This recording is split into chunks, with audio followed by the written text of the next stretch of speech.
I'm Paula Schaap, Markets Editor at The Deal. Here at the Schulte, Roth and Zabel Activism Conference, I'm speaking to Damien Park, the CEO of Proxy advisory firm Hedge Fund Solutions. Damien, you and I have spoken a number of times this year, and usually the conversation goes along the path, I've been very busy this year, maybe more than I ever remember. Is there something about what's going on with activists, with the corporations that you think has made it a particularly active proxy season? Yeah, it has been busier this year than I've seen probably since the economic meltdown.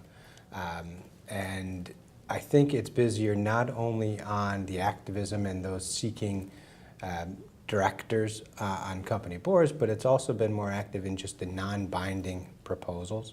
So non-binding proposals, maybe some governance proposals, say the adoption of a majority vote standard or the separation of the CEO and the chairman position. So investors going after governance issues as opposed to mounting a full-scale proxy fight is what you're talking about. Yeah, so on a whole, the number of proposals, including director nomination proposals, has increased quite a bit over the last 2 years. Of course, what hits the press is the big fights, okay? So it's the big hedge funds, the big active hedge funds or other kinds of investors, and it's the big companies. And do you see some sort of a trend with bigger companies being a target for activists? Yeah, I don't know if I can call it a trend just yet, but certainly there have been larger cap companies being targeted this year. And I think that's a result of activist funds themselves growing considerably in their assets under management this year.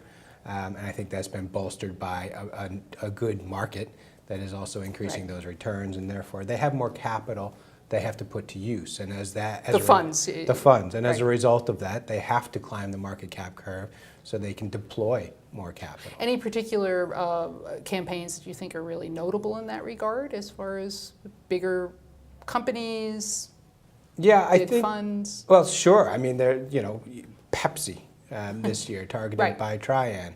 I don't know how much they own, but it's a $127 billion market cap company or something like that. And there's some other large ones. Hess, for example. Besides some of the big funds that we know about, the elites of the world, of course, the icons of the world, it's my impression that there's some really good new managers coming up and that they've been successful. Can you speak to some of those? Sure. There's a number of activist funds that have formed over the past year and a half that have attracted a significant amount of capital, more than $1 billion for each one of these individual funds. For example, Keith Meister came out of Icon's shop and has formed Corvex Management and has raised over $1 billion and has had a few successful activist campaigns so far.